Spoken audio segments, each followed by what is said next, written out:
बिस्मिल्लाहिर्रहमानिर्रहीम। अस्सलाम वालेकुम टाइगर्स और टाइग्रेसेस, मेरे गयूर पाकिस्तानियों और डेरा गाजी खान के गयूर अवाम। आज योम निजात है। जुल्म और जबर का एक दौर जो 1.5 साल से हमारे सर के ऊपर पीडीएम की सूरत में मुसल्लत था, आज उनकी हुकूमत ख़त्म हो गई है।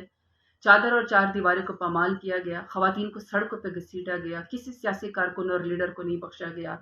कोई दहशतगर्दी की अदालत पर अपने मुकदमे भुगत रहा है, जिसकी भी जमानत होती है उसको वापस पकड़ लिया जाता है। कानून और आइन की धज्जियां उड़ाई गई हैं।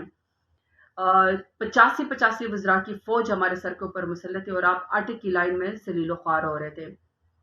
आज योम निजात का दिन है। जहां तक मेरे लीडर इमरान खान की बात है, मेरा लीडर इमरान खान, मैं समझती हूँ कि इस वक्त मुश्किल वक्त है और एक गलत मुकदमे के अंदर और एक झूठे मुकदमे के अंदर सजा काट रहे हैं, लेकिन उनकी हिम्मत है और उनकी बहादुरी है कि वो पाकिस्तान में इस पीडीएम के गुंडों का मुकाबला कर रहे हैं।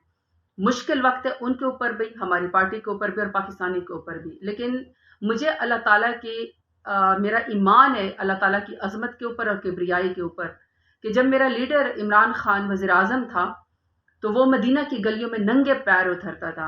अल्लाह ताला कभी भी ऐसे शख्स को जो शान रसूल का और हुब्बे रसूल का मुकदमा लड़ता हो, कभी भी अकेला नहीं छोड़ेगा। मुश्किल वक्त है, लेकिन मैं ये समझती हूँ कि तारीख हमेशा बहादुरों को याद रखती है, बुज़दिलों को नहीं। मुश्किल वक्त में ना अपने लीडर का साथ छोड़ा जाता है, ना अपने मुल्क का साथ छोड़ा जाता है, ना अपने अवाम का साथ छोड़ा जाता है। इमरान खान के साथ ही जिएंगे। और ये जो पीडीएम के गुंडा जमाते हैं, अभी इलेक्शन करीब है, आपने वोट के जरिए अपना बदला उनसे लेना है। जिस तरह पाक फौज पाकिस्तान की जामिन है, पाकिस्तान की इंडिपेंडेंस की, पाक फौज के लिए और पाकिस्तान के लिए हम किसी भी कुर्बानी से दरेग नहीं करेंगे। इसी तरीके से आपने वोट के जरिए इमरान खान को वापस वज़ीर आज़म बनाना है, पाकिस्तान को मजबूत बनाना है। डटे रहें। ईमान है मेरा कि इंशाल्लाह दोबारा इमरान खान वज़ीर आज़म बनेगा। बहुत शुक्रिया। पाकिस्तान जिंदाबाद, इमरान खान जिंदाबाद।